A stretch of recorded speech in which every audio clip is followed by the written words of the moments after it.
All right, it's recording. It doesn't make that noise anymore. So Aristotle was not a native of Athens. He was actually from Macedonia, but he lived a significant portion of his life in Athens and is basically associated with Athens because of his association with Plato. And if you want to think about the history of philosophy, there are definitely some important thinkers before Socrates, some very important thinkers. They're called the pre-Socratics, literally because they came before Socrates. But these three thinkers or philosophers, they constitute, for philosophers still today in academic departments and universities, they constitute the foundation of the history of philosophy. And you could say the history of thought. So the polis is a city, but it's also a quote unquote state. What do they mean by that? New York is a city, but it's not its own sovereign entity completely. It has some sovereign power. It has like its own political power up to a point. But then there's a government that rules over New York City. What is the government that rules over New York City? We don't use the word rules normally, but Aristotle would use the word rules, as you saw in the text. What government rules over New York City?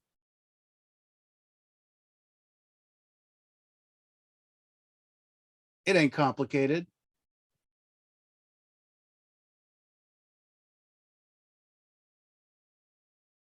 A state government, a state or federal? Yeah, exactly. Right. So the state of New York. And then what is the government that rules over the state of New York? The federal? Yeah, the federal. So federal, state, and local, right?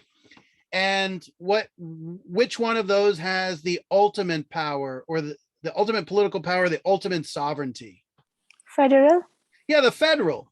Okay. So here's the thing. The city is basically a component of the state, and the state's component of the whole nation. And it's ruled by Washington, D.C., what have you. Athens, right, is not just a city in terms of what's it's comprised of and the life that happens there, but it is also its own sovereign entity, right? One of the interesting things about ancient Greece is that all these polis or city-states were bound together by common language and common religion and to a great extent common like ethnic background, but there was no Greece as a state over and above the city states, which is interesting. They were all independent, their own sovereign entities. So the polis, having like 200,000 people in it, and between like 20 and 50,000 actual citizens who participate in government and politics, that is your polis or your city state, which I'm just going to call a city, right? Although we mean something slightly different by it. It also lets you know that what a city really is as a community is not just about a geographical location with buildings and architecture and, you know, public planning and so on and so forth. A city for Aristotle is a special type of community, and it's a group of people bound together by something, and it's something more than just the fact that they live next to one another. That's really crucial. So you'll notice that the word politics, the noun politics, just comes from the word polis, right? And politics has simply, it's very simple. It's the business of the polis, right? And anything that's political is simply something that concerns enough people for them to consider it a public matter rather than a private matter. So one thing you know about politics is politics deals with public things. It doesn't deal with things behind your closed doors. It deals with things that affect all of us, right? So here's my little example, the distinction between public and private. Is there an absolute boundary between public and private?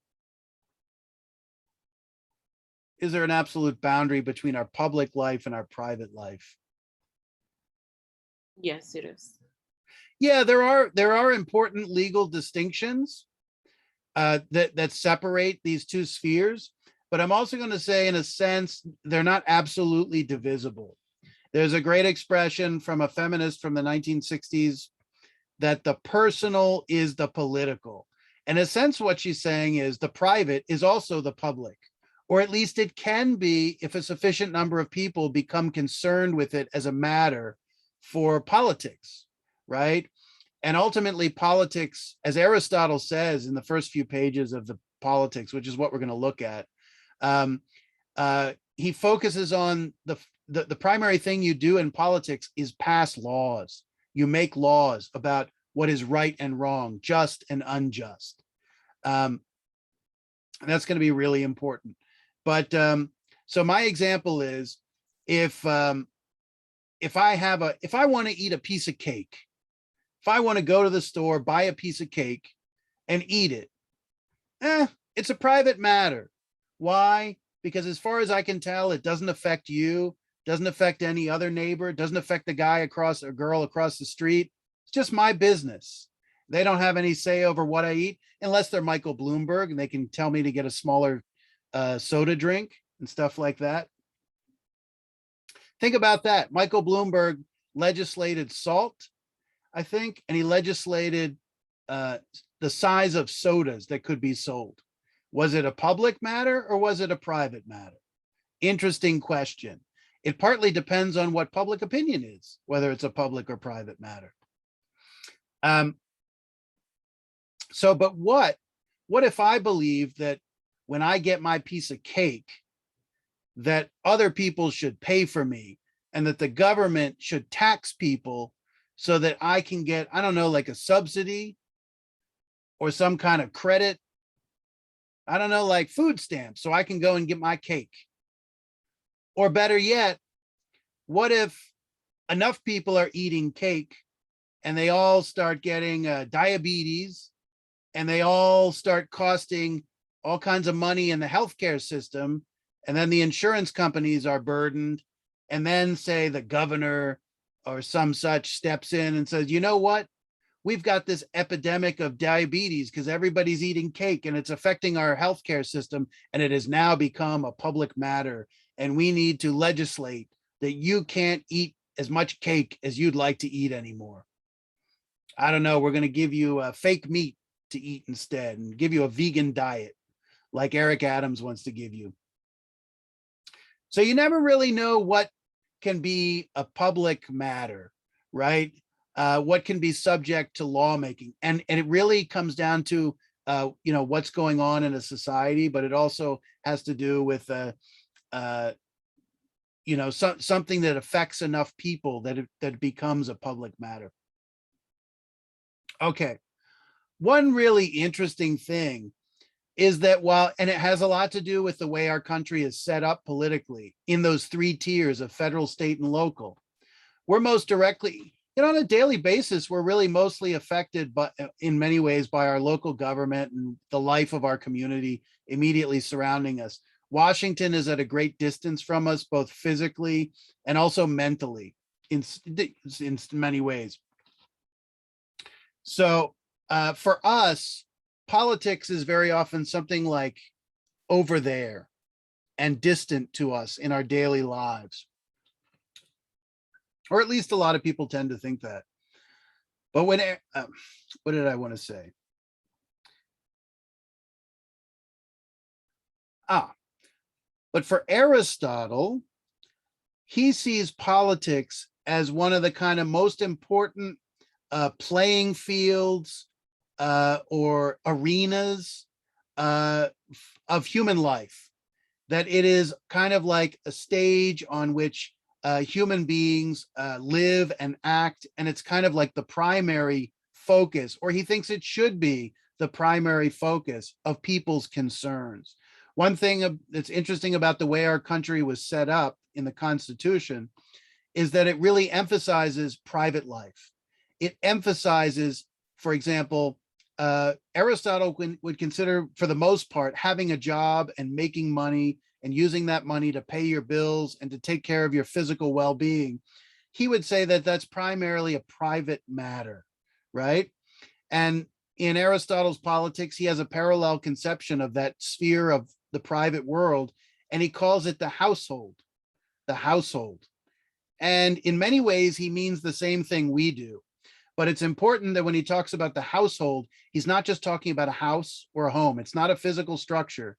He's talking about a group of people that make a community within that house, that perform certain things, certain functions. Does anyone remember what he says the function of the household is? What's its goal? What's its reason for being?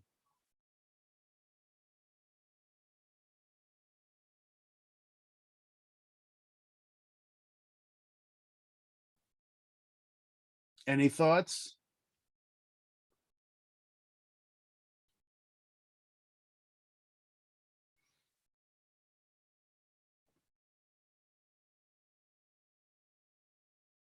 How far did we get through Aristotle's Politics? Let me ask this, and I'm not penalizing anyone because it affects how I approach what I say here. How many people have finished the reading response homework? If you didn't, it's no big deal. To be honest, not me. I didn't finish it. Yeah, I want you to be honest because I can approach things differently. No, I All right, didn't. Giuliani finished. Okay, that's fine. Okay, that's fine. Not me. I just had like a few left. How many people have read? Sorry, I haven't spoke because I haven't finished. Okay.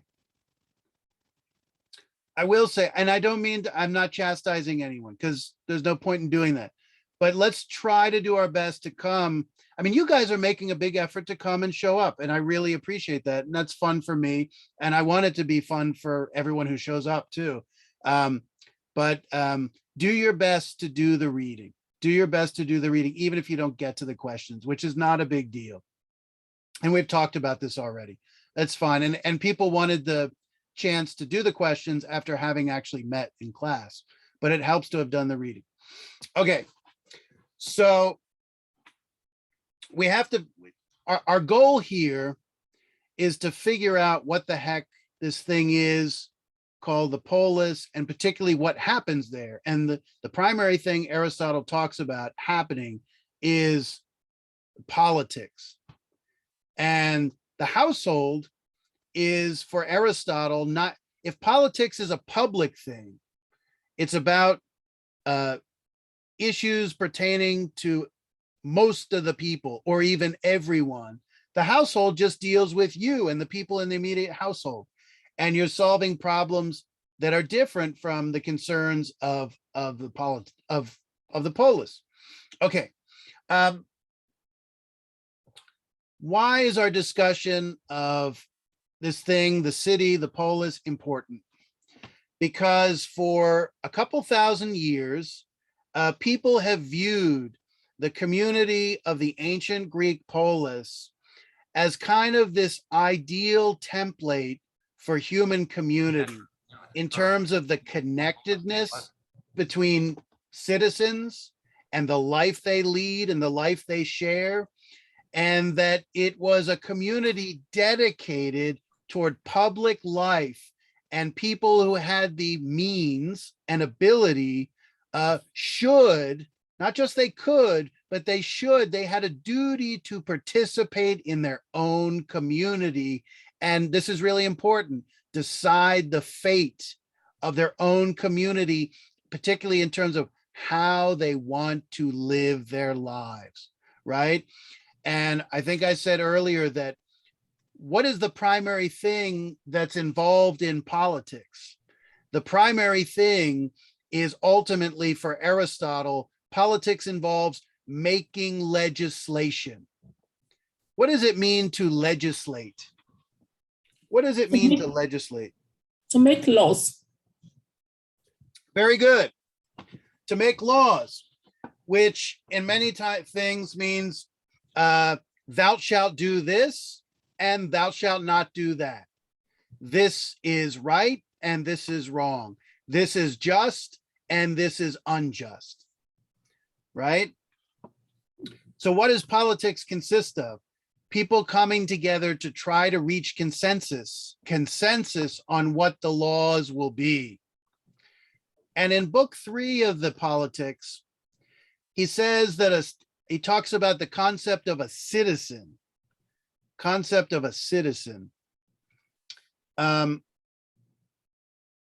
What is a citizen? How would you define what a citizen is? What makes a citizen of the United States a citizen?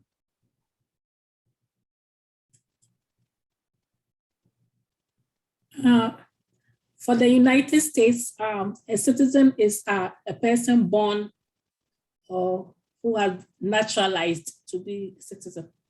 Yeah, really good. So for us, our concept of a citizen is simply a person who is legally recognized as being a member of the United States politically. They're part of the community. They are the beneficiaries of the government, which provides rights. It provides services. It provides you the protection of law, and so on and so forth, right? And if you were born here, you're a citizen. It's just a legal status you have as an American. So for Aristotle, he has a more specific and a more robust definition of what citizenship really is, right? So first, the Greek word for citizen is polites, and it's literally the person of the polis, connected with the polis. They don't just live there, but they also live a certain way of life within that community that connects them and binds them to that community, right? Mhm. In particular, he says what citizens do is that they are involved directly in politics. And in ancient Athens, depending on whether you were a democracy or an aristocracy or a monarchy or an oligarchy, the citizen was actually more like someone in government, because a citizen was someone who participated in making laws for their own society, right? Legislation being the primary but not only function of government, right? So there were many people in ancient Athens who lived there legally. They had a legal status to be there, like we have a legal status in the United States, but they weren't actually citizens because they didn't actually participate in their own self-rule. Now, we don't normally use the word rule for government because it sounds kind of like authoritarian, like that's what Putin does. He rules over Russia, but Joe Biden, well, he definitely doesn't rule over United States. He presides over the United States, or he just is the president, or he is our representative. And when we think of our representatives, and because we vote for them, we don't think of people who rule over us. But technically speaking, that's what they do, because they have the power of law to enforce things on us. And that's a form of rule. So a citizen is one who participates in their own self-governance or their own self-rule. And he talks about one of the primary functions of the citizen is to deliberate, right? So, we said in this course that we're going to be looking at friendship or human relations from different perspectives. We've talked about the biological perspective. We've talked about the moral perspective of right and wrong. And now we're talking about human relations as defined by the political realm. So he says citizens are ones who deliberate. Question: what does it mean to deliberate?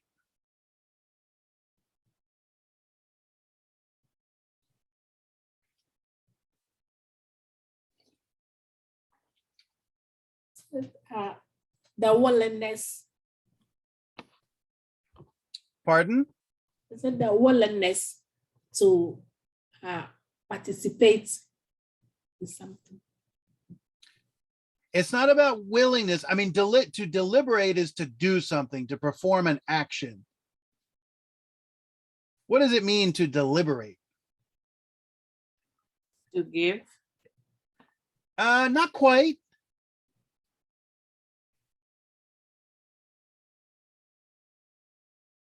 Okay, so Frediles, to engage, to discuss, to communicate. Absolutely. So there's two ways you can think about deliberation. You wake up in the morning and you say to yourself, what am I going to have for breakfast today? I could deliberate in my own mind, which is to say, think through and kind of weigh my different options and then reach a conclusion based on my deliberations. And in that sense, deliberation is almost like just thinking through something, thinking about something. But when you have multiple people and multiple people are deliberating with each other, you're kind of doing the same thing, except you're doing it out loud and not between yourself, but between you and other people. So you discuss something with the goal of expressing your opinions, thinking out loud about it, and attempting to reach a conclusion or consensus about it, right? So the citizen is one who deliberates in order to make laws, because before the laws are passed, people have to express their point of view of the law that they want. And they have, I mean, not everybody's going to agree, right? Everybody's going to have a different point of view. So they're going to have to try to reach consensus. They're going to have to try to persuade each other as part of deliberating. And then if they can reach an agreement, you get a law passed. Okay, so a citizen is one who deliberates and passes laws. But let's be a little, we've talked about this concept of a law, you know, a rule that inhibits our conduct. And we looked at mending wall and how, you know, the boundaries, the necessary, well, let me step back. We looked at, I'll go in this order. We looked at Hobbes and he talked about, well, boy, if you don't have laws and you don't have a government with the power to enforce them, you get anarchy. You get everybody afraid that everyone's going to kill each other, and society cannot grow and develop the way we all live in a society that flourishes for the most part because we have laws, and generally we can accept that there's going to, we expect that there's going to be peace, and that violent conflict and what have you, breaking the law is the exception rather than the rule. Of course it happens, but it's the exception. So then we looked at Mending Wall, where he talks about good fences make good neighbors, in which boundaries actually of rules, I mean, it could be physical walls, but we started talking about the concept of rules, moral codes of conduct, laws, right? That inhibit our actions and regulate our desires, because we don't seem to be able to regulate ourselves, but then they actually allow, those boundaries actually allow us to come into contact with one another and actually form intimacies, because the laws restrict certain negative conduct that if it wasn't restricted, we wouldn't actually be able to participate in those intimacies because we'd probably be in conflict with one another. Okay. Now I just want to think for a second about the real meaning of what a law is in the broadest sense. Because we tend to think of like, oh, this is legal stuff and this is political stuff, and it's somehow an isolated sphere of experience from like our everyday lives. Well, when people like Socrates, Plato, and Aristotle, when they think about what laws are, they really think in the broadest context. And laws are really just the result of the collective opinion of the citizens, which is to say a law is just a collective opinion about what? Not just right and wrong, just and unjust, but more generally about how we as a community want to live, right?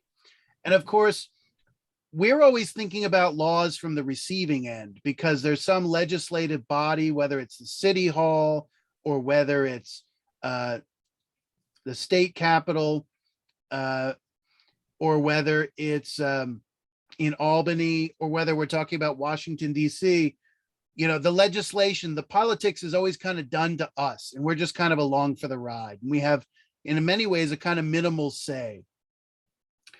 But in this tiny community called the polis, the role of the citizen was to have say in making the laws, which was really meaning to have say in how you all want to live collectively.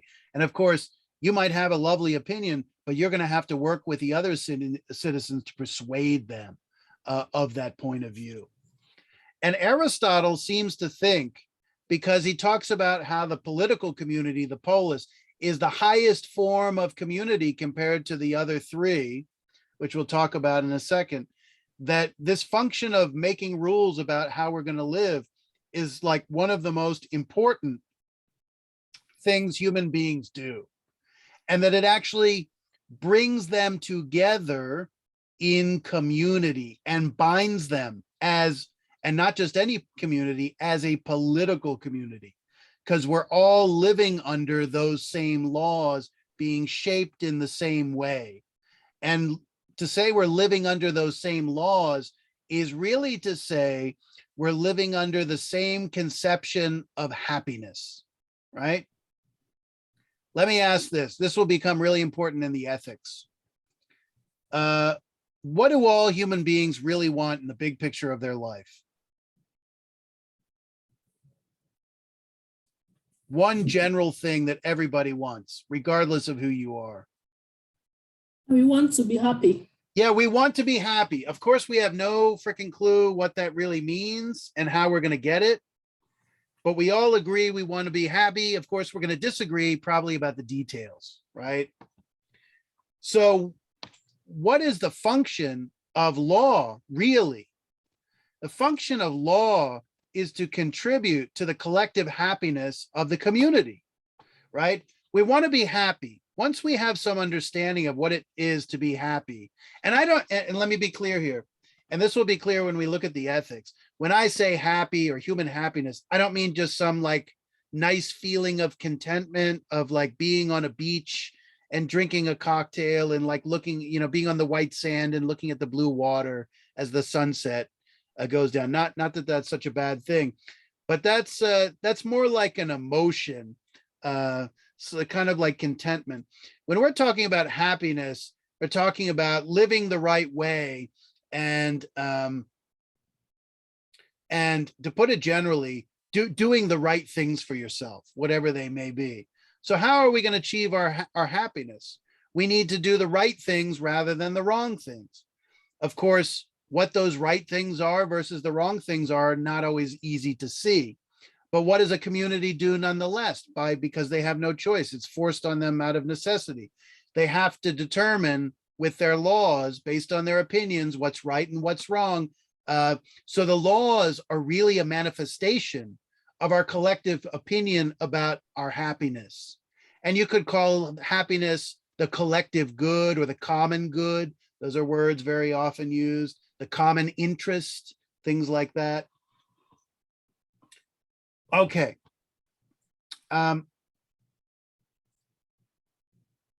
Do I want to talk about his concept of nature right now?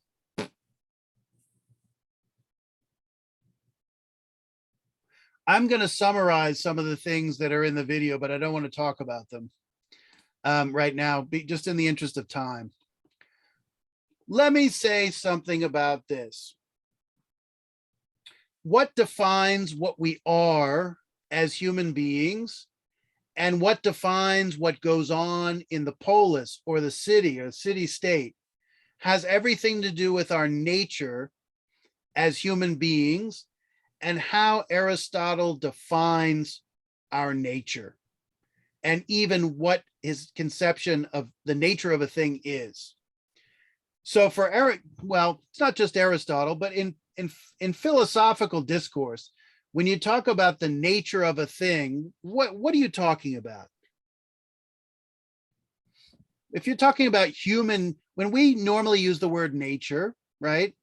We're talking about like birds and trees and streams and rivers and rocks and stuff like that. The natural world, right? As opposed to the man-made world.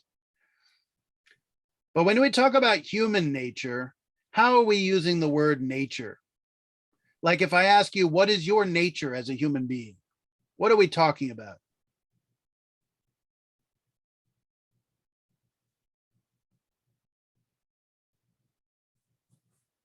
How are we like?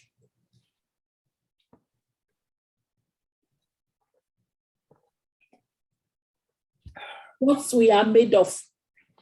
What's that? What we are made of. Very good answer. So Yalen says identity, and you said what we're made of. And both of those have their place. When you mean characteristics, good. So when you talk about what we're made of, what kinds of things are you thinking of? The Like, body like what and we're the soul. physically made of? A body. Okay. So for Aristotle, this is really important. For the human being has for Aristotle, a body and a soul. And for him, the body is this physical thing. It's what we have in common with other animals. We have a soul, which comprises of, in Greek, the word for soul, and in Latin, signifies the life-giving principle to an animate living being. Beings that are alive for the Greeks and Romans have a soul, and beings that don't live, like rocks, they don't have a soul. It's that simple. So like a dog has a soul. A plant actually has a soul. You guys probably wouldn't have thought it quite like that, but anything that living has a soul, because for the Greeks, the most basic conception of the soul is this thing that gives something life. Because even today, I think biologists and whatnot, they really don't fully understand what distinguishes something that's living from something that's dead. There's still something mysterious there that they haven't fully grasped. I'm sure they understand it better than Aristotle, but nonetheless. Okay, so the human being has a soul. And so when we talk about human nature for Aristotle, we're talking about both the physical or bodily aspect of our nature. We have a body, we're an animal, but then we're also talking about the psychological aspect. And for him, ultimately, what really matters, what really defines our nature, is the psychological aspect of our nature. So in essence, he's actually, at the end of the day, he's not really concerned so much about our bodies at all, right? But we'll see, obviously, let's put it this way. There are 4 communities here. Does anyone remember what the 4 communities he talks about are?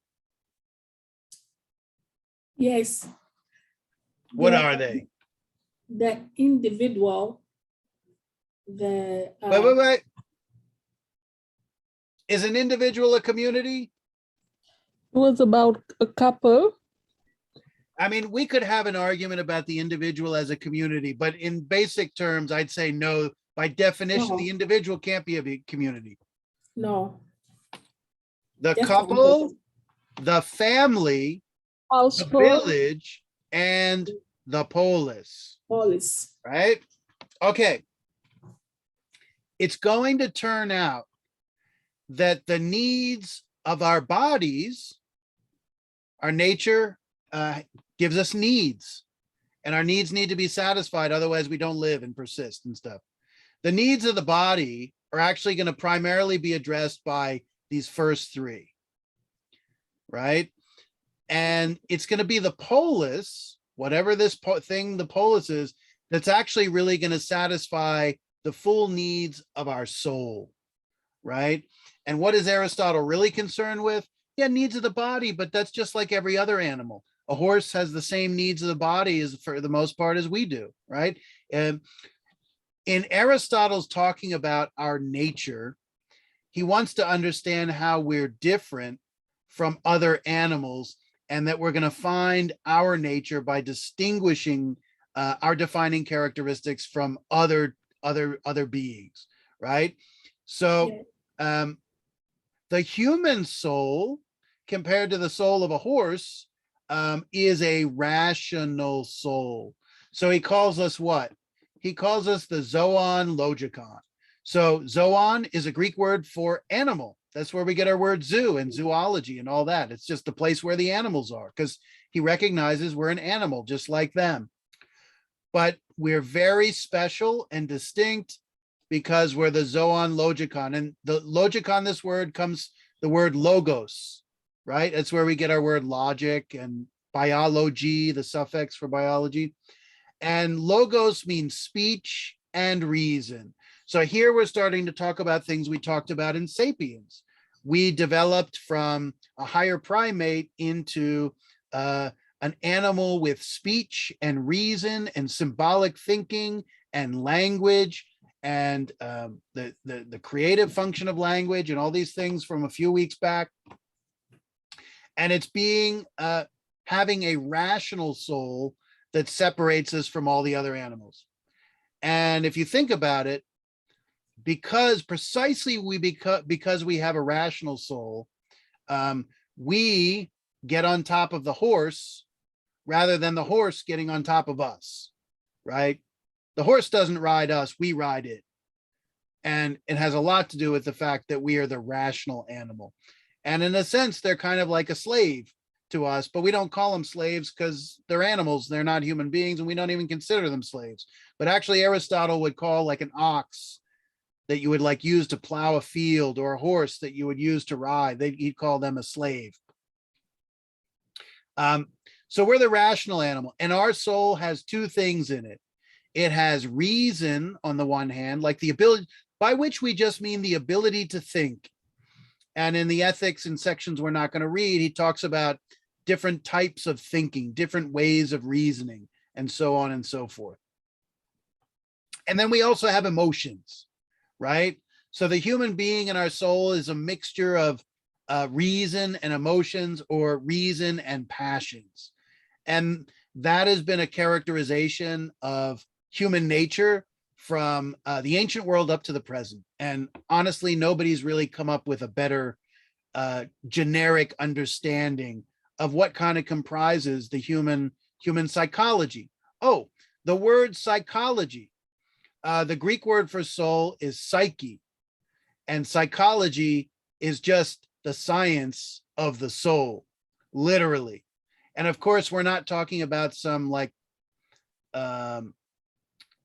immaterial magical thing called a soul that flies off and goes to heaven or hell after you've died, but rather just everything that is the psychological element of you, right? I mean, this is one of the mysterious things about a human being, is that we're all body in a sense, but what really makes us who we are is our psychology. And our psychology is not simply what we are physically, but it's kind of like what we do with the physical apparatus. What we do is have feelings. What we do is think. What we do is communicate with other people. So we can see here immediately, just like what we saw in Sapiens, that using our reason in concert with other people is going to be one of the central functions that human beings perform in establishing relationships, right? What do citizens do when they deliberate about how they want to live? They come together and use their reason, and they speak to one another. And logos here literally means speech and reason kind of combined together. And you can see then, so Aristotle in his various writings describes our nature in two different ways. On one hand, he says we're the rational animal, and on another hand, he says we're the political animal. And what you start to realize is that these two descriptions of what we are in our nature, or our identity, or you might say our essence, right? That thing that doesn't fundamentally change. There's an intimate connection between the fact that we're a rational animal and we're a political animal, because Aristotle's going to describe the polis as the place. I mean, a political animal is just an animal that belongs in the polis. It's a certain special type of community, right? Which he sees as the kind of ideal type of environment for the human being to live to really fully be a human being. And I'll come back to that in a second. So when Aristotle talks about human nature, he ain't talking about our bodies, and he ain't talking about the shape of our bodies, and he ain't really talking about our genes either. When we think of human nature, we kind of think of those things today. What he's talking about really is what we do with all that physical apparatus and how we live. For Aristotle, this is a shocking development, and it's so contrary to everything we kind of think, the way we think today. Just because you physically are a human being, for Aristotle, doesn't actually make you a full human being. It's how you live and how you use what nature or God has given you that really makes you a full human being, right? You can flip it around. He talks about masters and slaves. This very controversial discussion of slavery. The life of a slave is not a fully human existence. And you'll see what I mean in a second. The life of a slave is not utilizing in the appropriate way all the faculties nature has given us, right? This is one reason you could argue precisely why slavery is by definition wrong, immoral, unjust, because you're treating a human slave not like a human being. You're treating them like an animal, right? If you whip, I don't know, an ox to plow the field, and you're not too aggressive with it, the whip and everything, I don't think most people really care. It's an ox. And that's what else is he going to do with himself? And you feed him at the end of the day. You do that to a human being, and you've got a very different issue, right? So for Aristotle, being a fully human being is not just what you are, it's also what you do with what you have, and it's how you live. And Aristotle envisions a certain type of life that is distinctly human in contradistinction to other animals. That is what makes us fully human. It's a really interesting way of thinking about things that tends to be very different from the way we kind of think today. Where do we want to go from here?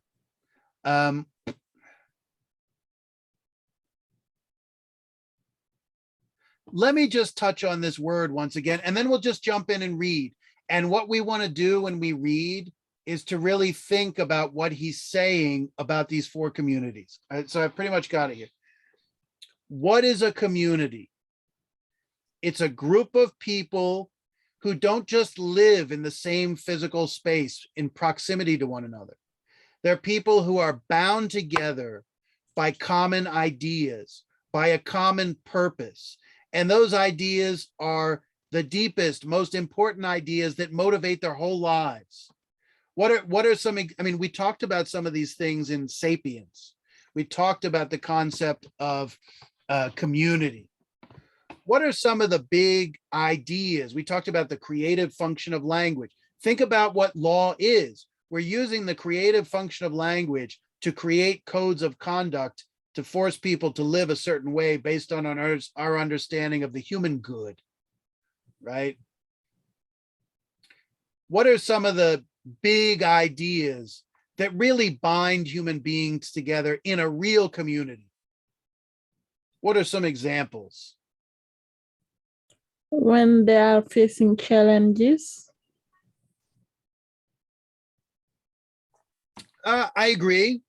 Is it the law? Okay, the laws they live by. So that's one. What else?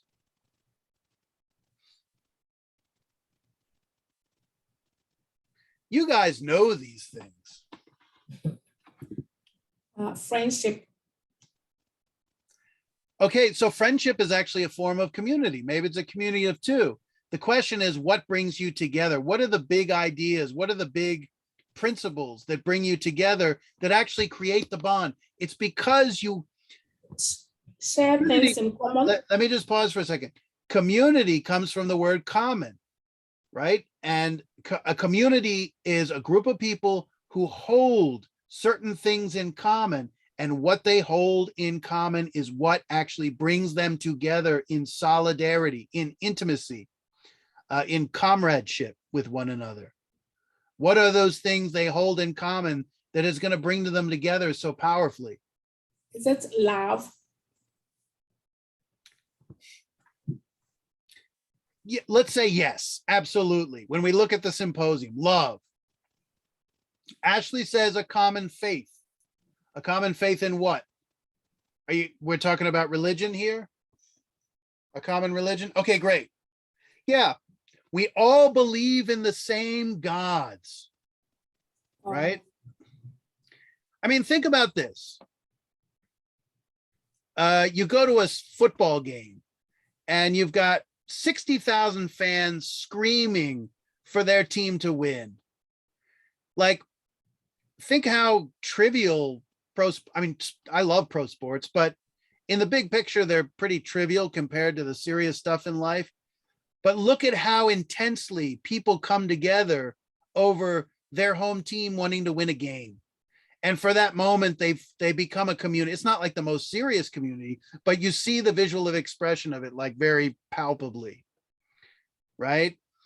And think about that same fervor, that same intensity, but instead of a football team, it's we believe in the same gods.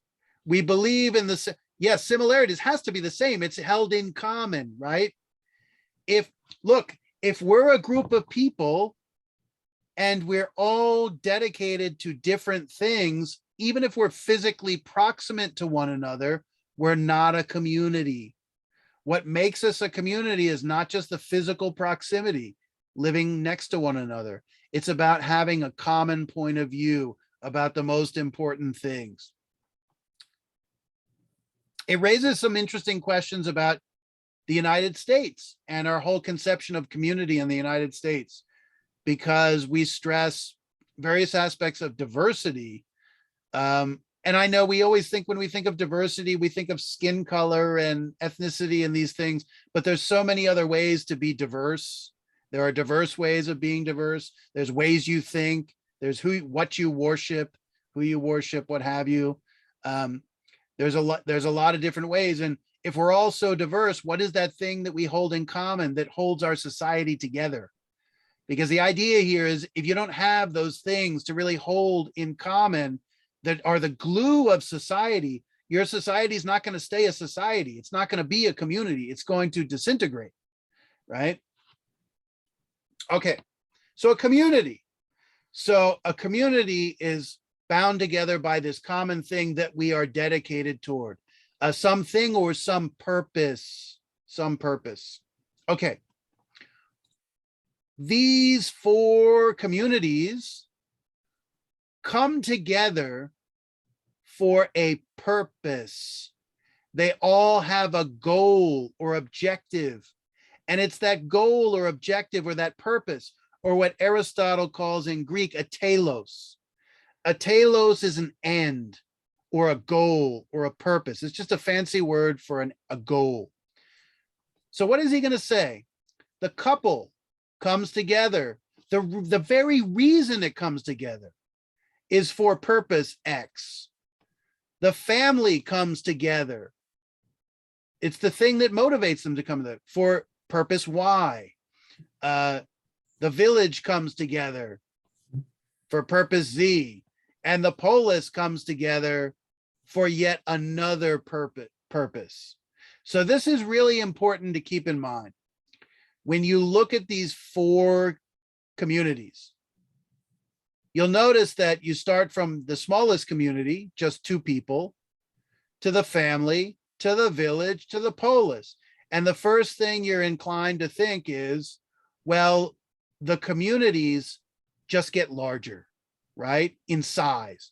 You go from 2 people to like 4 people to a whole village, and then you get to the polis. And the big difference, it seems, is just that the polis is the biggest.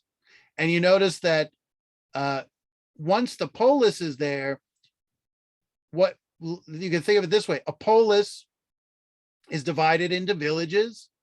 A village is divided into, this should really also say, comma, the household. Within the household is a family, or the household consists of a family, but he uses the expression household. So the village is made up of many households, and the household is made up of a couple, and so on and so forth. But the big thing is not just size as we go from the couple to the polis. The big difference is each community is actually dedicated to something different. And the life of the polis is not just quantitatively different in terms of size, it's qualitatively different. Something different happens there that's special to it. And he points out that as the polis, he describes it as the political community. That's obvious, it's a polis, whatever that means. He calls it the complete community. And he calls it the self-sufficient community. Okay. So what we want to do now, I think we should just read for the remainder of time we stay in class and try to figure out what he's saying about these 4 communities. Let me just bring up the chart. So I've got this chart. I'm going to flip over to the text and then we'll read. But here are the 4 communities. And he, in talking about these 4 communities, he gives you 3 kind of categories to think about. What is its origin? And what is its telos, or its end or purpose? What is its goal? What is the function of the couple? Well, let me ask you guys, what is the function of the couple as Aristotle understands it? The function of the couple is to procreate. Yeah, and why do they need to do that? To get children identical to them. Yeah, and why do they need to do that? To build up a community. Yeah, I mean, we have the problem today of society being so populated that we don't think of having children as basically an act of replacing ourselves and keeping the community alive, because we don't seem to have to be particularly concerned with keeping the population up. But in the ancient world, with disease, with war, with the lack of, medical miracles of today, of, keeping children alive, for example, keeping human beings alive, replacing yourself and then some is actually, a basic element. And this was a basic element of all human societies, really until the 20th century, when medical science and technology reached a point where, like, it's kind of just assumed like everybody's going to be fine. I mean, it's quite amazing, and it really changes our whole outlook. Okay, so we got the idea. So let's turn to the text and let's just read here. So let me change the share. And it's that time. I need a volunteer. Who would like to read for us?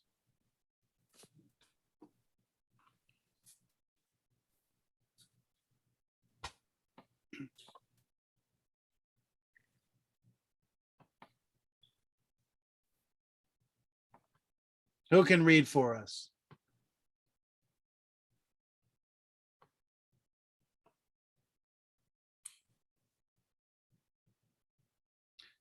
Mame, can you read for us?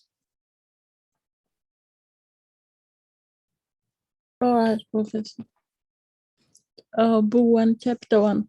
We see that every city-state is a community of some sort, and that every community is established for the sake of some good. For everyone performs every actions for the sake of what he takes to be good. Curious Okay, let's just pause right there. We see that every city state or polis is a community of some sort. It's a group of people bound by something common. The question is, what is the common thing that binds the polis together? We don't know the answer to that yet. And that every community, now he's talking about any community, every community is established for the sake of some good. When he's talking about some good, what does he mean by that? Some good. I was thinking about happiness. Yeah, sure. It could be happiness. Absolutely. But let's put it this way. Happiness is an example of a good. Can you define what he means by every community is established for the sake of some good? What is a good here? It's just something that everybody in the community, what?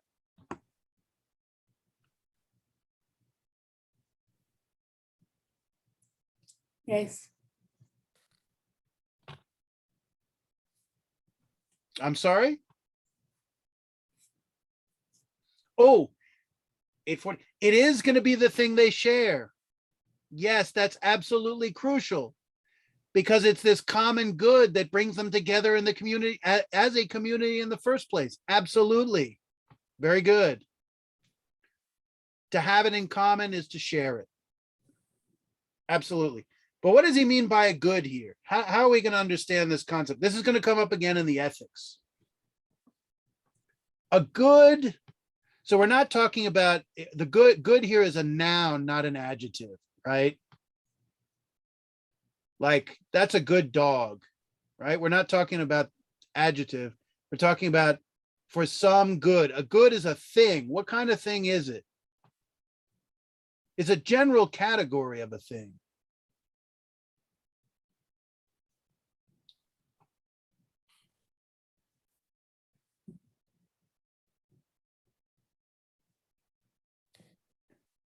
Let's put it this way. Is a good something we want or something we don't want? Something we want. Yeah, right? It says for everyone performs every action, their actions for the sake of what he takes to be good or what he takes to be something you want, right? Essentially that a good is just something you perceive as being beneficial to you. And that since it's beneficial, you want it, right?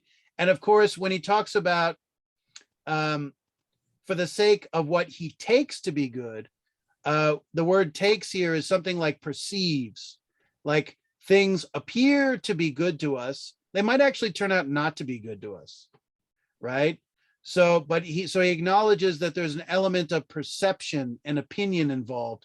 We could think something is good for us or the good, but it could turn out not to be the case based on our experience. Okay, so every community is established for some good, right? Something that's beneficial to us that we want or need. And that good is going to be the telos. That good is going to be the end or the goal or the purpose of our community, right? Let me give you a hint. He's going to argue that the polis is dedicated to human happiness as its good.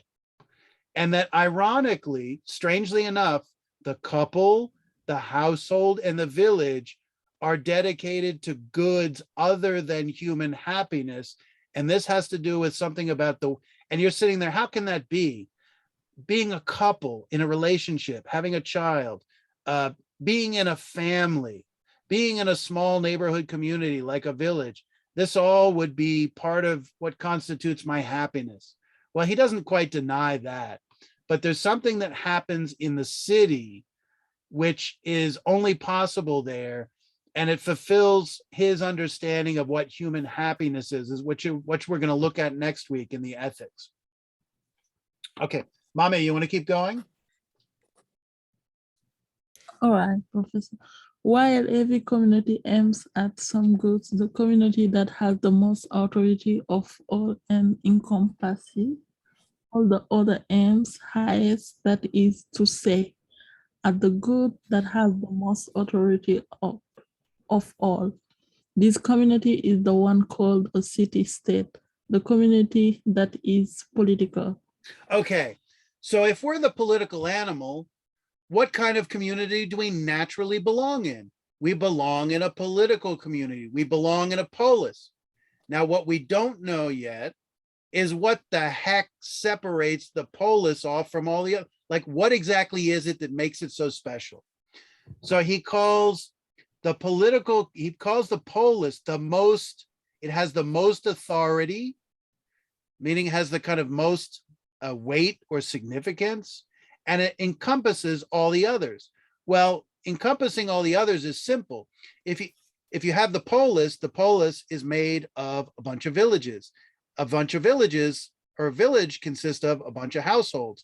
And the household is one of the key, the founding element of the household is the couple, right? So you can see how the polis encompasses all the other three communities. But we don't know, he basically says that the political community is the best community. And we don't know why he makes that judgment just yet. Especially because from our point of view, I think in our society where the private realm dominates over the public for the most part, we would think of the family as the most important community. And we'd also think of it as the source of our happiness, right? But that's not what he says. It's interesting. Okay, so in chapter 2 here, he picks up his discussion of these communities, starting with the couple. Mami, do you think you could read this paragraph as well? And then I'll pick on somebody else. Which one? Oh, Starting in chapter 2. Yeah. If one were to see how these things develop naturally from the beginning, one would, in this case, as in order, get the best view of them. First, then, those who cannot exist without each other necessarily form a couple, as female and male do for the sake of procreation. They do not do so from deliberate choice, but like other animals and plants, because the urge to leave behind something of the same kind as themselves in nature, and as a natural rule, and what is naturally ruled to for the sake of survival. For if something is capable for rational foresight, it is a natural rule and master, whereas whether can use its body to labor is ruled and is a natural slave. That is why the same thing is beneficial for both master and slave. Okay. So we're going to have to skip over the master slave stuff, as interesting as it is, because we got to focus on. So he talks about why the first community, male and female. Now today,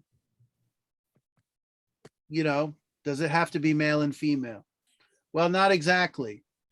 But from Aristotle's point of view, dealing with the issue of scarcity and the need to produce citizens and population, you have to have men and women come together and produce babies. And of course, today there are technological ways around that. So it's really interesting, some of the complications that emerge in the modern world that complicate what otherwise to Aristotle seems so simple, that men and women come together to make families essentially, or make children first and then form families. So I'm going to use this word telos. And we actually already answered this question. What is the telos? What is the purpose of this community called the couple?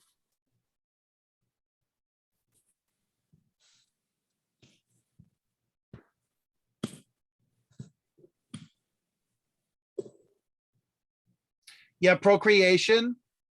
And so one of the questions I have on that chart is the role of our reason, right?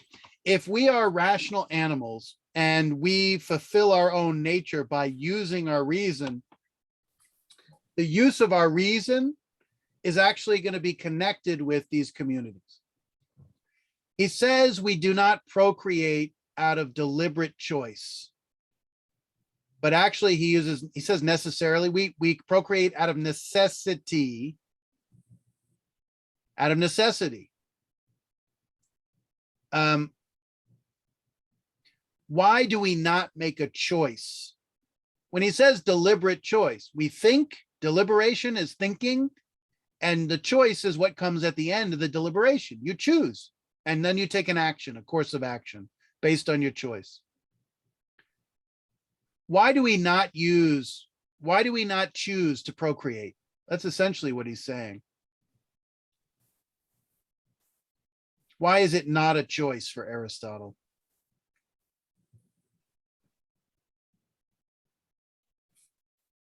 Then we cannot continue with, our community will not grow.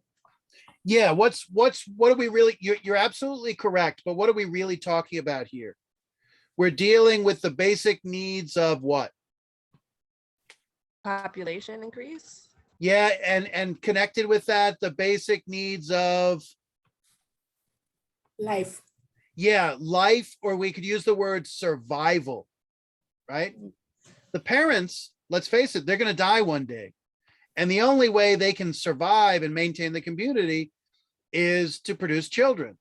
So under this logic that Aristotle has presented us, it's not a choice to procreate, it's necessary, right? The basic assumption being that everybody wants to survive.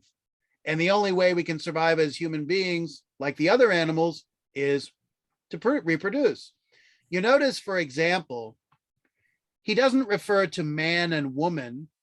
He calls us male and female. And these are terms that apply to any other animal, right? And what we're doing here in this relationship is no different than any other animal. Man and woman come together, have sex, make baby. It's what all the other animals do, at least, mammals, right? Okay. Then he throws in this really interesting element about what motivates us to do it, to leave behind something like ourselves. And this invokes something that's going to become really important in the ethics, self-love. Who do we love the most? Ourselves. Yeah, some people who are really good might say God, or some people might say their children, or some people their parents. But we start with ourselves. And self-love has a lot of interesting implications.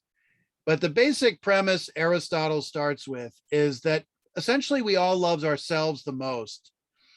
And one way in which we like ourselves is because we're familiar with ourselves, because we know ourselves better than anybody else, we like things that are like us. And it turns out when you have a child, the child is going to be in many ways like you. And one of the things that motivates you to care for it is precisely because it's like you, right? It's an extension of you. It's a chip off the old block, you could say. You think about all the people who, could you adopt, and let's ask this question just hypothetically, could you adopt a child and care for it the same way you would a natural born child? Obviously, there are many very decent human beings. The answer would be yes, that they could care for it, regardless of whether it was, genetically their child or not. But I think the average person has a natural disposition to want their child to be part of them, right? And got it, Kenya. Yeah, I'll post it tomorrow. I can't post it till tomorrow morning because it takes time to do its thing. So think about a woman. Before the child is born, the child is literally part of her body, not completely distinguishable. It is her in a sense. So when the child comes out, the child is really just an extension of her. So she loves herself, she's going to love the child, right? Quite naturally. And there are other interesting things about self-love, like who's going to do all the crap that needs to be done for you? Who's going to feed you? Who's gonna, I don't know, wipe your bottom?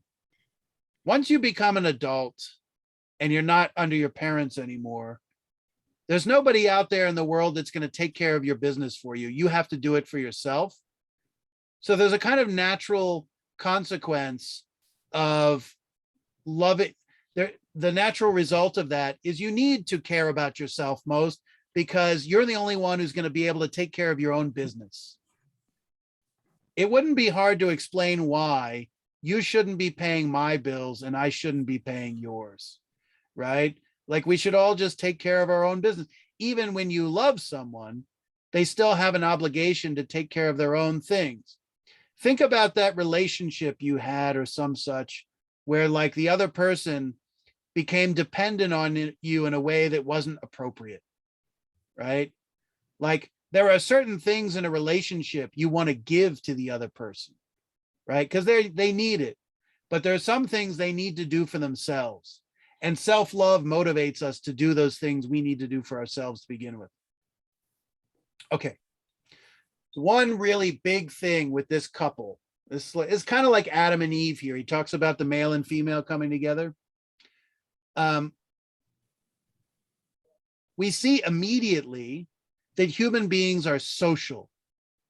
And why are they social? Because they need each other. They cannot do without each other.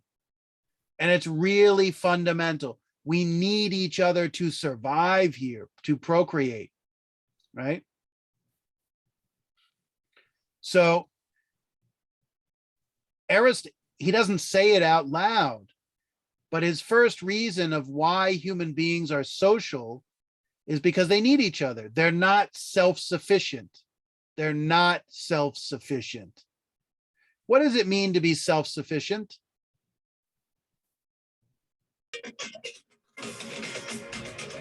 Like incapable of supplying your own needs without the help of anybody. Yeah, to be self-sufficient is to be able to take care of all your own needs without being dependent on someone else, right? Can a human being be completely self-sufficient? No. Like Robinson Crusoe or something like that? No. Yeah, not really. It's not the way we are. So this is one of the weirdest things about human beings. I mean, maybe it's just not so. It's fascinating.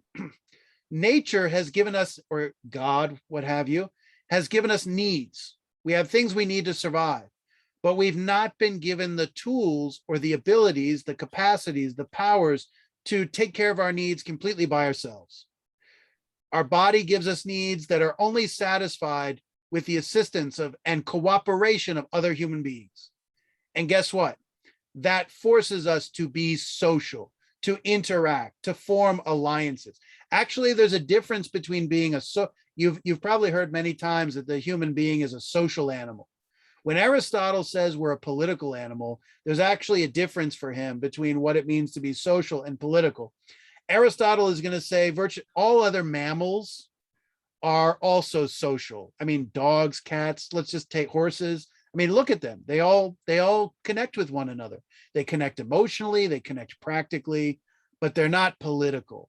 There's something different about what it means to be political. Okay. So let's be clear. Coming together out of necessity or need is like the most basic reason to come together.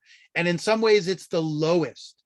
Like it's not the most dignified. It's not the highest. It's not the greatest aspiration here, because it's just necessity. We're forced to, out of self-preservation, to come together.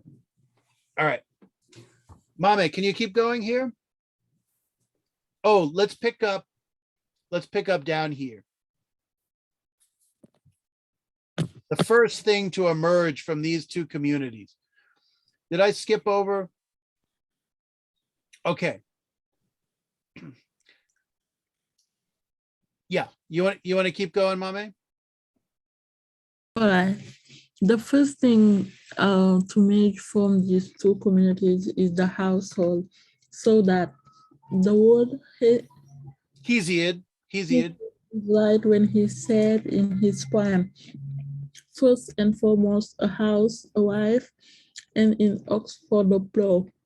for an ox is a poor man's servant. The community naturally consists to satisfy everyday needs. Then in the household, its members are called sharers. By this word, Sharon, how can By Carandus or Charondas and and manger sharers. by Epimenides, Epimenides the Cretan, sorry about that.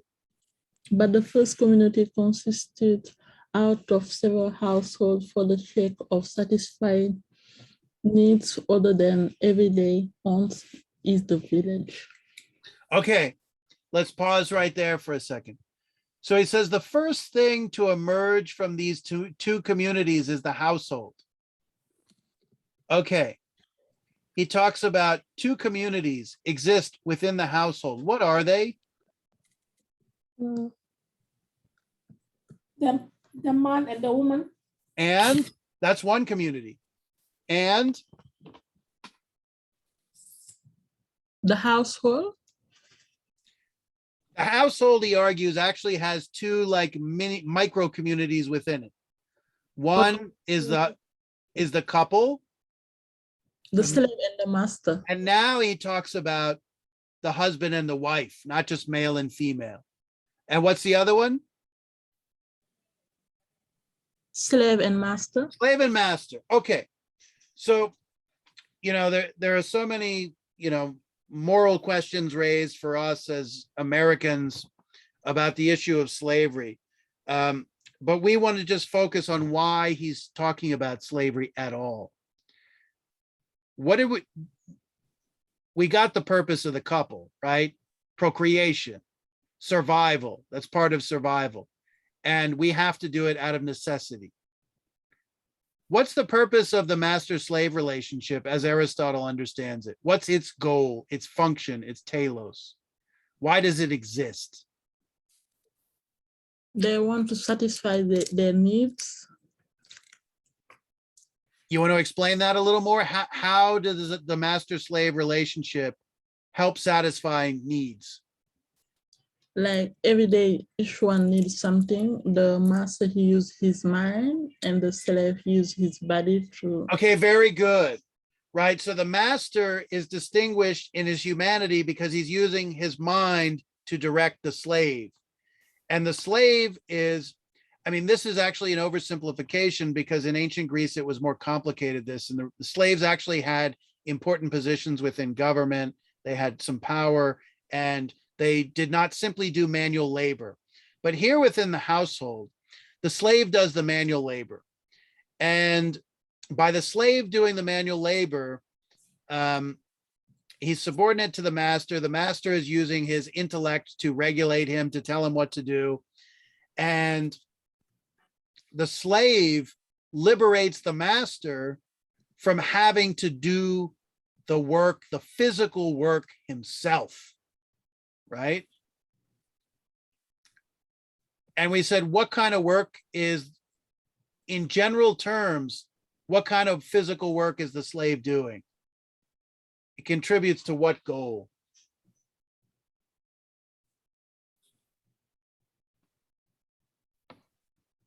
The hard work. Yeah. The hard work. Yeah, the hard physical backbreaking work. There's no doubt about that.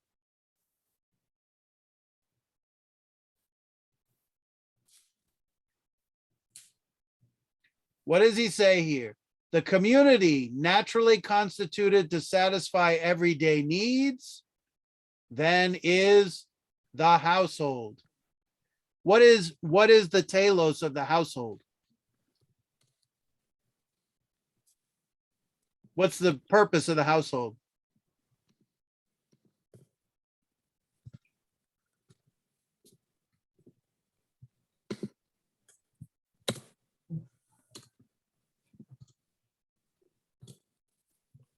Satisfy everyday's needs.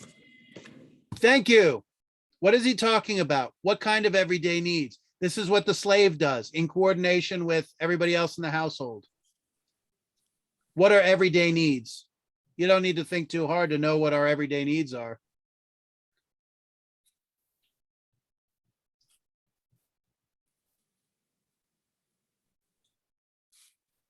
Yeah, food, shelter, so on and so forth, right? So notice here, he says, an ox is a poor man's servant. I think probably in Greek, an ox is a poor man's slave. How does Aristotle define a slave? He defines a slave as an animate tool, meaning a living tool, right? You have a hammer, it's an inanimate tool. It hammers the nail. The slave is an animate tool you give directions to do the work. Okay, so everyday needs of the body. This is really crucial. The household is dedicated still to needs of the body, and we're still dealing with issues of self-preservation and also kind of living some kind of comfortable existence. When he says the people in the household are mere meal sharers and manger sharers, what the heck is Aristotle talking about? What does he mean by meal sharers? He said the food. What do you do in a household? You eat together, and manger sharers, you do what? What was Jesus born in? Born in Yeah, the manger. it's a manger. It's where you sleep. So people who live in a household together, they eat together and they sleep together. What does that allow them to do with each other? Let me put it this way. It will answer itself when I ask this question. How well do they get to know each other when they eat and sleep together?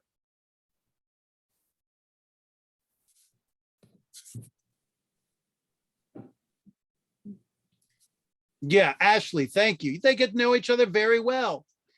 And in the ethics, Aristotle is going to spend a lot of time talking about how you might think you like someone, but his understanding of true friendship stipulates that you can't really be true friends with that person until you know them, despite having nice feelings for them. And you can't get to know them unless you've spent a significant amount of time with them to see what they're like, particularly in different circumstances, right? Okay.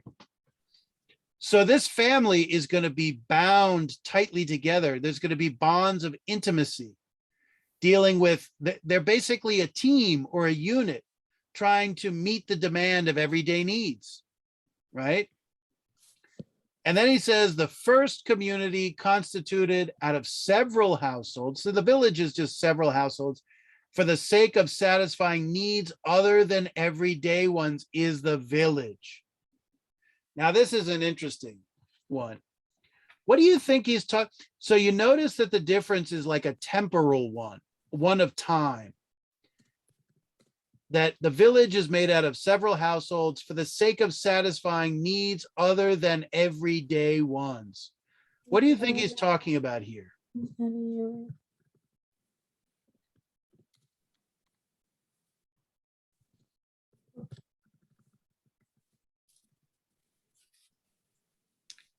Any thoughts about what he's talking about?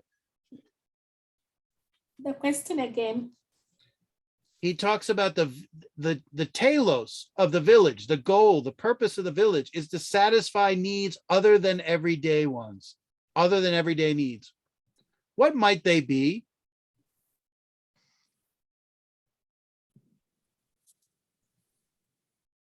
Imagine you live yourself in a village. You have a bunch of huts. Each hut represents a household. And the village, the households work within themselves to satisfy daily needs.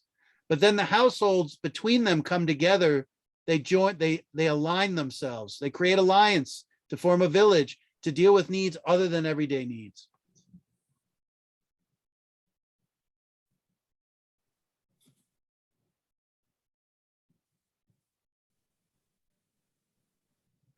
Well, let me say this. I think what he's still talking about here are basic needs of the body as opposed to the soul. which is the polis we'll deal with. Happiness for Aristotle is a good of the soul, not a good of the body, right? We're going to see this in a moment. His distinction between satisfying needs of the body versus satisfying needs of the soul. I think what he's talking about here is needs of the body that just require the collective planning, and they don't happen every day. I don't know, what if a village provides for its own common defense? I don't know, maybe they need to build a dam to provide water, or they start taking care of larger kind of, I don't know, infrastructure type issues that, or say farming. You think about like farming, you're not just getting food for one day, but you're getting a harvest to eat for like a whole season, something like that. Okay, good. So Mame, that's a really great job reading. Could I have another volunteer read for us, please?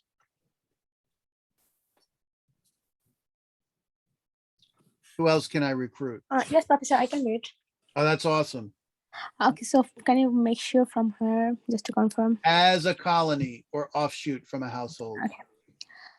So as a colony or offshoot from a household, a village seems to be particularly natural, consisting of what some have called shares of the same milk, sons and the sons of sons.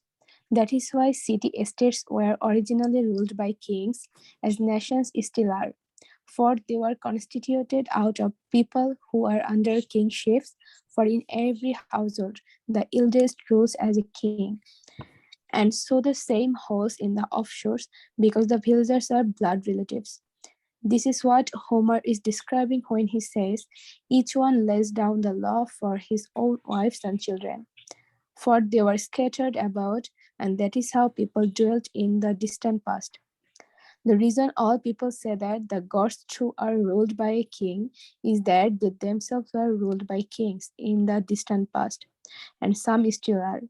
Human beings model the shapes of the gods on their own and do the same to their way of life as well. Okay, great. So when he gets to the village, he doesn't spend, well, he talks about everyday needs. Well, what do they do in the village? One thing he talks about them doing is laying down what he calls laws. I think we might call them rules for the household. Who is the person that lays down the rules for the household? The husband? Yeah, we could call him also the master. Think about this, that the master and the husband are one and the same person. And here he technically says the eldest in the household rules as a king, but let's kind of call him the husband and master, or a good word is a patriarch, right? So a patriarch is like the head male figure, right? Most of human history during period of, civilized history with the agricultural revolution has been oriented toward patriarchy. The male is the head of the household. And he makes a really interesting connection. He says that when city-states came together, and remember, a city-state or a polis is a group of villages uniting into a whole polis. He said that the city-states, the polises, were first ruled by kings. So how is he viewing a king? He's viewing a king as a kind of analogous to the patriarch, the patriarchal head of the household, except now he's not just ruling over a household, he's ruling over all the villages as a political ruler. What's interesting in his understanding of the polis is we're going to have a very different understanding of how the polis is ruled and where the laws come from. When we look at this depiction of the house, of the village, we're going to see that it's a very traditional society. And if you remember when we read Mending Wall, we talked about the guy who said good fences make good neighbors. Where did that saying come from? Does anyone remember? His father? Yeah. And he didn't go behind his father's saying. He didn't really understand it fully. Why did he follow his father's saying?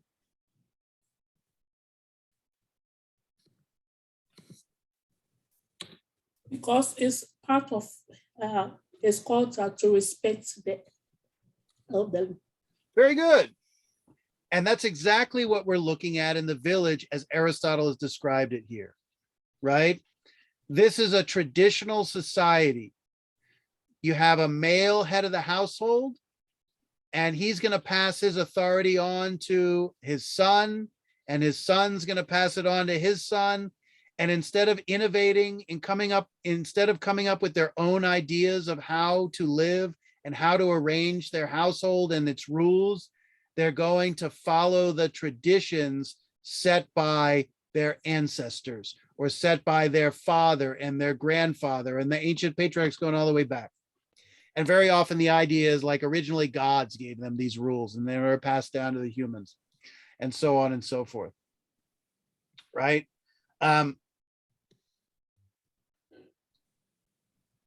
Tradition, the word tradition comes from a Latin word that is traditio. And traditio literally means to hand down.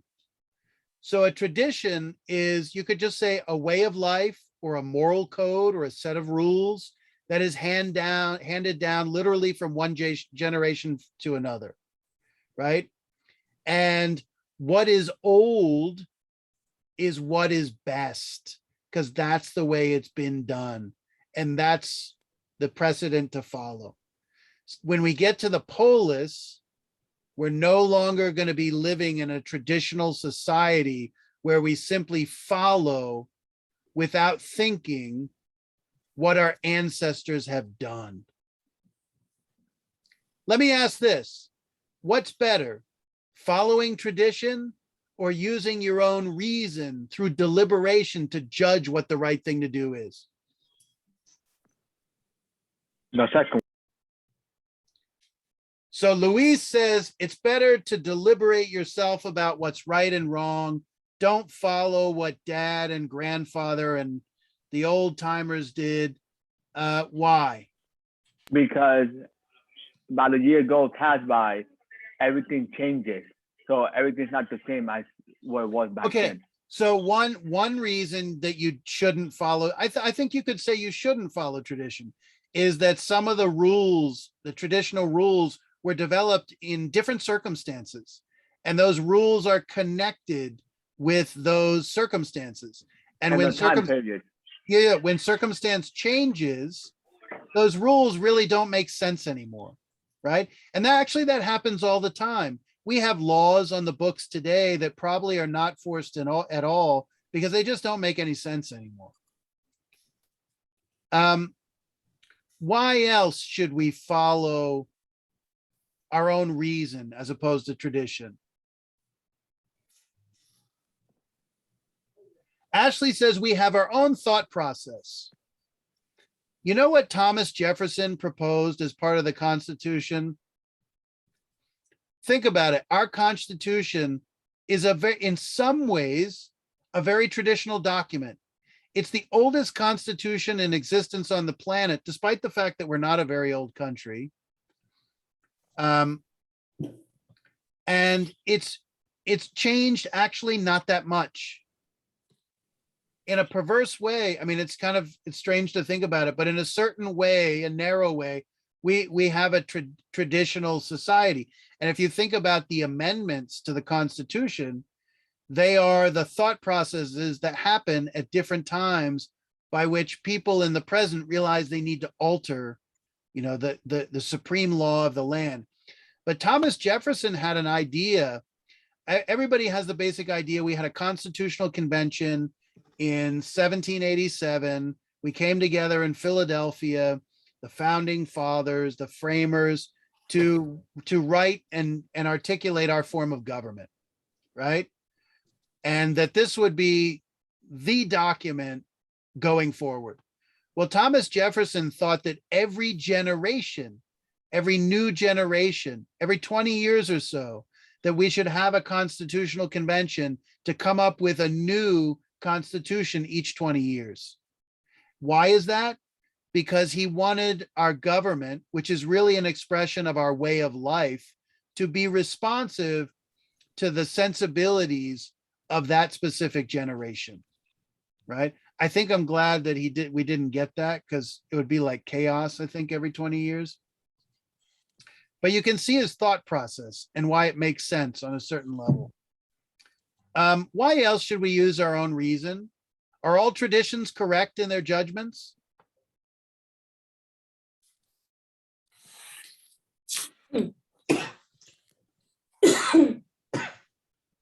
Are all traditions correct in their judgments about what's right and wrong?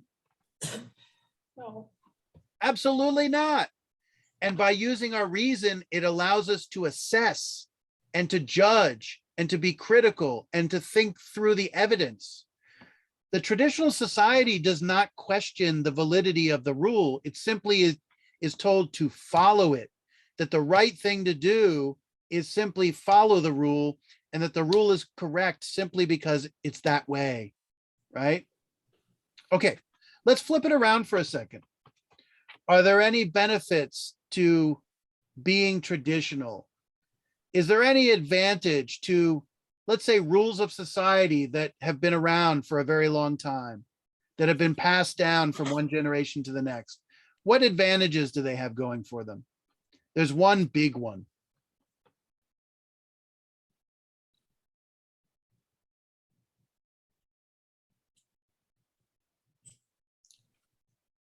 That is not documented, so we can change it anytime. I'm sorry, what's that? I'm saying that tradition is not documented, so we can change it anytime. What do you mean it's not documented? It's not like a constitution that we can do amendments at any Okay, point. it could be though. I mean, Mhm. I understand what you're saying, that there are many traditions that are just, they're not written down anywhere. It's just what people follow. But when we talk about tradition, we could be talking about things we've inherited from the past that are written down. Doesn't have, yeah. If one tradition could be laws, let's just say. If we've had the same law for 200 years, what might be good about it? See, maybe we assume too much that we progress so much and that things from the past are bad.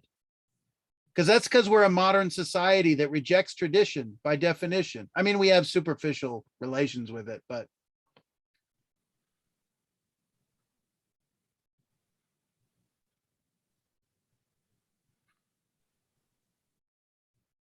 I'll give you one because we want to move on here and we want to call it a night. A tradition is something that's been done for a very long time. And if you're able to do it for a very long time and your society is still successful, your village is still successful, it means that that tradition works. It may not be perfect, but it works. And how do you know? Because it's actually worked in practice. When you start using your mind to come up with the correct answer, the right answer, the really right answer, you don't really know if it's the right answer until you try it and it actually works. And history is a kind of like a dumping ground for people that thought they had the right idea, liberating themselves from tradition. It turned out they didn't, right? So I'm not trying to favor one side or the other, but they both offer a value, right? They have a value and they kind of complement one another. And, honestly, every society has some balance of staying the same tradition and innovating based on responding to their own reasonings and the circumstances that they're confronted with, right? Okay. So they share, this is really interesting, very quickly here. They're called sharers of the same milk, and sons and the sons of sons. What is that stuff about sharers of the same milk?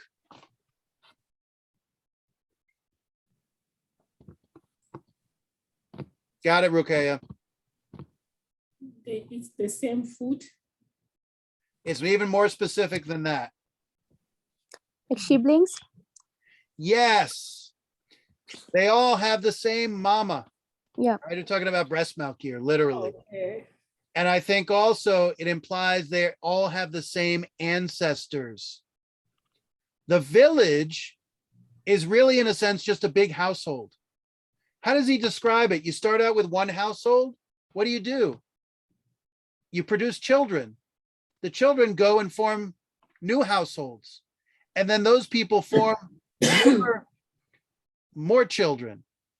And that the village is basically an extended family, right? And they're all bound together by the same blood relations, right? They're a clan, right?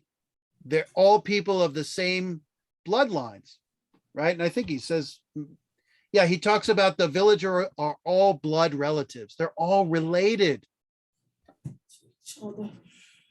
Let me ask a really stupid question. I mean, is everybody in New York City related? No, right? So you're not bound together by blood relations. And this is very interesting because what creates the loyalty, what creates the trust, what creates the intimacy in the village is being connected by blood and by ancestors, right? And we might even say that sharers of the same milk is something, I mean, they're sharing it also in the same traditions and the same beliefs. And it's not their position to question them, right? Their obligation is to follow them. The polis is going to be different, and we'll come to it in 1 second. So notice, who is the source of the laws? It's the male head of the household in this kind of monarchical way, dictating the rules of the household, right? There's no decision making. There's no collective decision making. There's no group of people coming together and all participating in the question of how do we want to live and what laws do we want to make and so on and so forth. Okay. All right. We go just a few more minutes here and we'll call it a night. Who is reading for us? Oh, Rukeya had to go. Could I have one more volunteer to read for us? Ashley, can you read? Sure. I'm sorry. Can you just remind me where we are? Oh, sure. Let's pick up right here. A complete community constituted out of several villages. Okay. A complete community constituted out of several villages once it reaches a limit of total self-sufficiency, practically speaking, is a city-state. It comes to be it comes to be for the sake of living, but it remains in existence for the sake of living well. Okay, let's pause for a second. So the polis comes into existence for the sake of living, but it remains in existence for the sake of living well.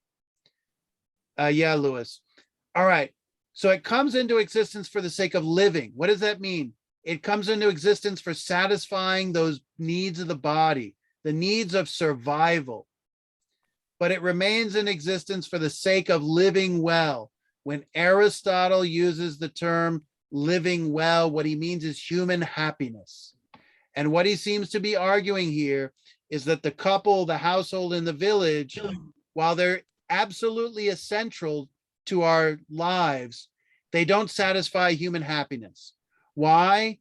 Because they're primarily directed toward the needs of the body, and the polis is going to be a place that satisfies the needs of the soul, which is happiness. Okay, you want to keep going? Sorry, sure. That we were picking up of That is why every city-state exists. Every city-state exists by nature. Okay, that is why every city-state exists by nature, since the first communities do. For the city-state is their end, and the nature is an end.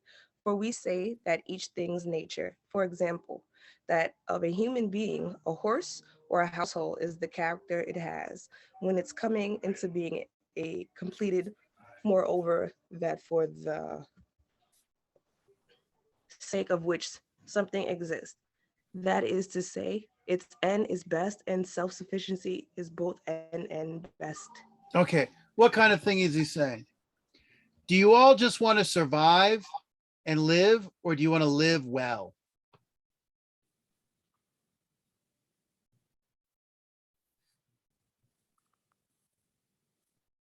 Live well. Live Yeah, well. that's a no-brainer, right? So what's he saying? That these first three communities, they satisfy the needs of mere existence, but they don't satisfy living well.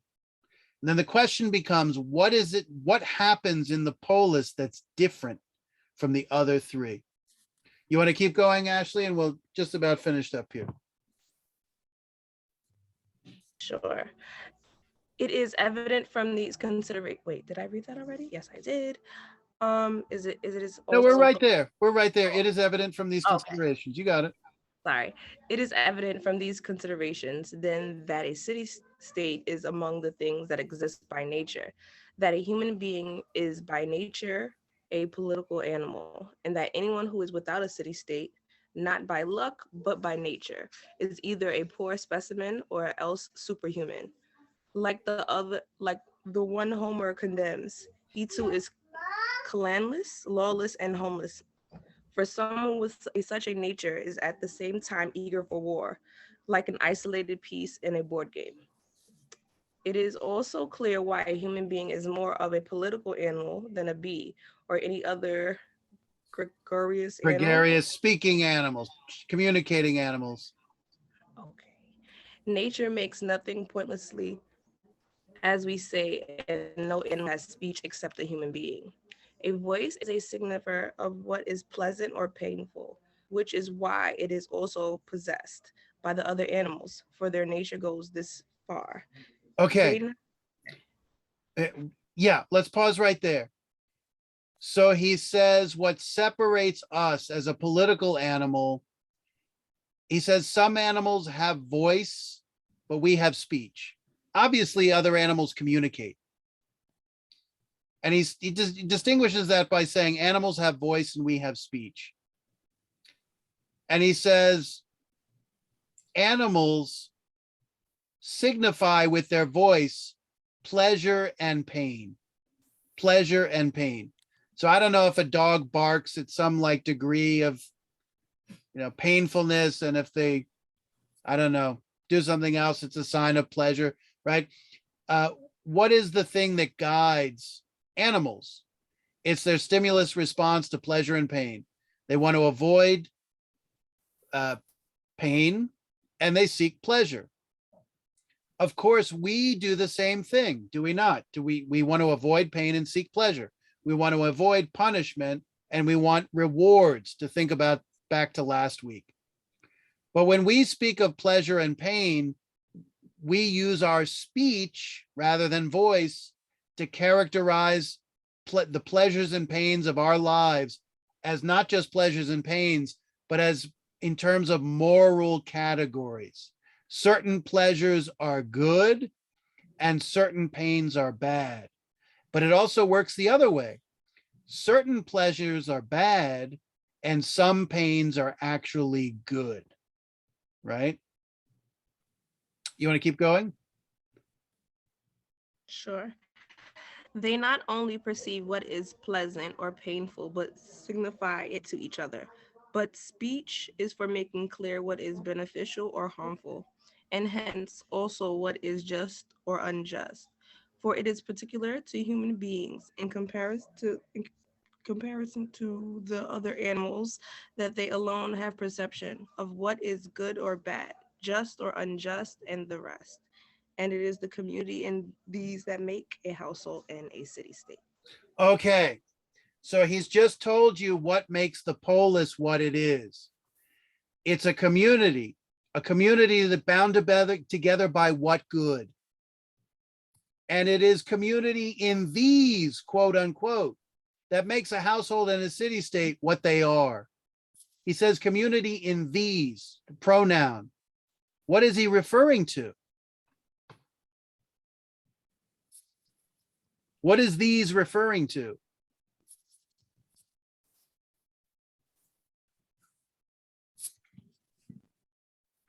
This is it right here. We get this and we're done. What are the things that unite the polis into community? Did we figure that out? The couple, it's procreation. The household, it's everyday needs. The village, it's needs that transcend the everyday. But the polis is made a community bound together by blank. These, what are these? To the people. So first of all, speech is central to what these are, but it's not just speech. It's speech of a particular kind. Is it where he was saying that they all need to live good? Well, That's part of it. Happiness is connected with what these are. Let me ask this again. What do we use the speech for in the polis that's distinct from the other communities? Or we could use the word logos, speech and reason, to speak and to think. What's the primary thing we do as citizens?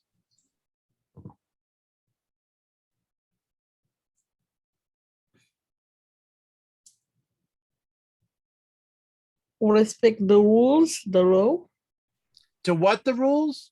Respect the rules. Oh, no, not just well, in a village, you have respect for the rules.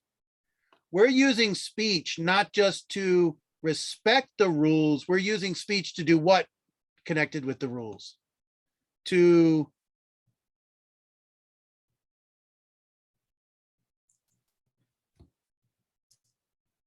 Communicate. communicate about what?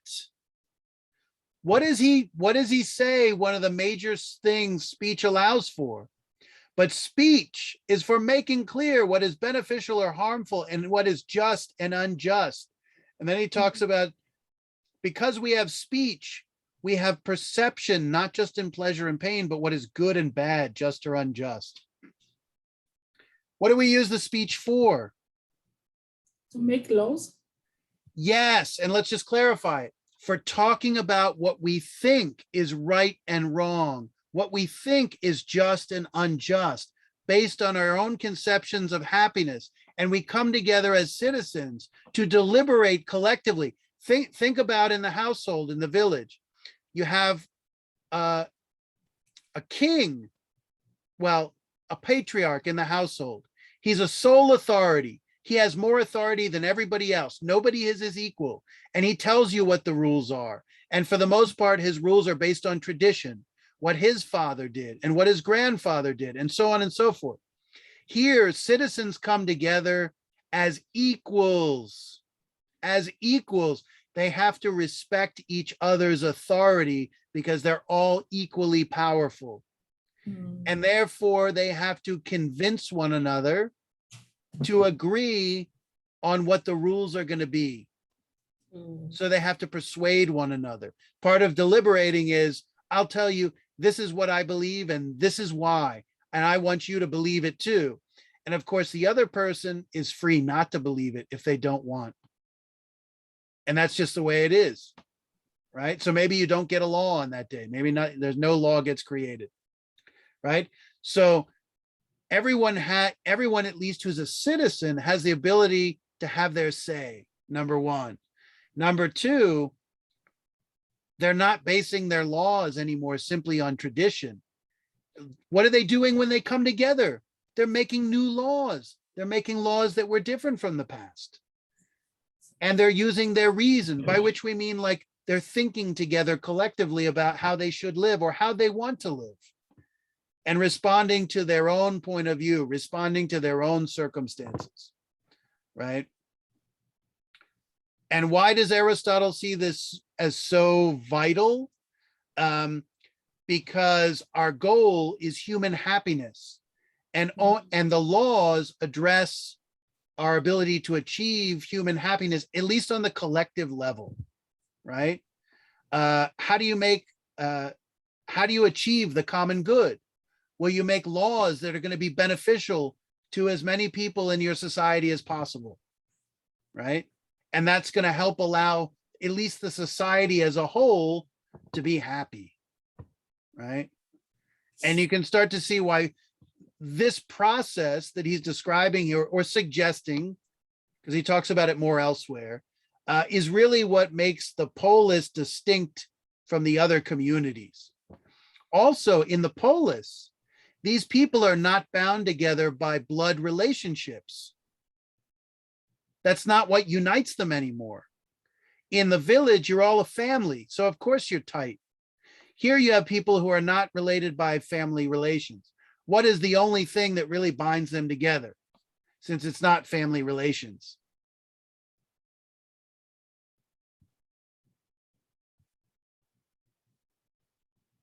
It's community in these that makes a city-state. Community in what? Not common ancestors, but common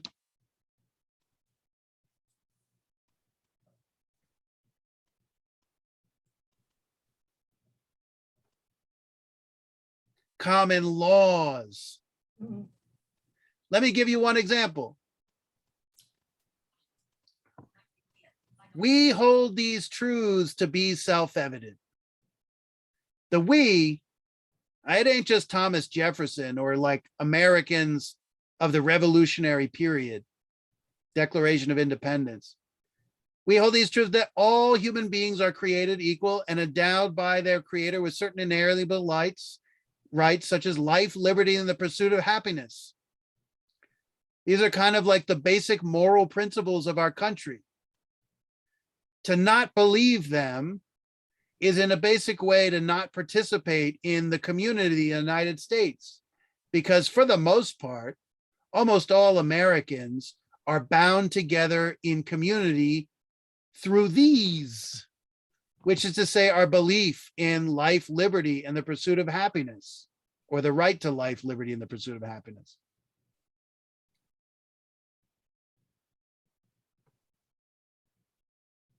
Okay.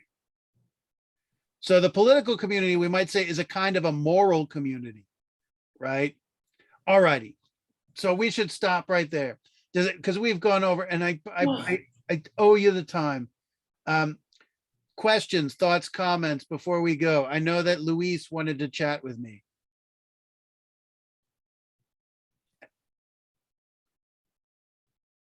All righty. Okay, good. This is really, we got this like very nicely. That's good. All right. So if you don't have anything you need to talk about, then have a lovely night. Have a great night. And I will see you back next week. And please make sure to email me for attendance so I can mark you down. Good night, Giuliani. Thank you very much. Have a great night. I have a question, Professor. Go for it. For week 7, did you upload the material on Blackboard or not yet? Because I can't see it. I think I have to put it up yet. I am having like a little technical issue with Blackboard right now. I will get it up Oh, I think. sometime tomorrow. Yep. Hi, Professor. Yep. Good night. At the beginning of the semester, you did mention some books that we're supposed to buy. Yes. Please, can we get the names of the books again? So. Yeah, well, I mean, they're on the syllabus. Oh, okay. All right. Yeah. Okay. Thank you. And there should be like Amazon links on the syllabus. Oh, okay. All right. Thank you. Yep. Alt F4, end meeting or leave meeting. Give feedback checkbox, cancel, but leave meeting.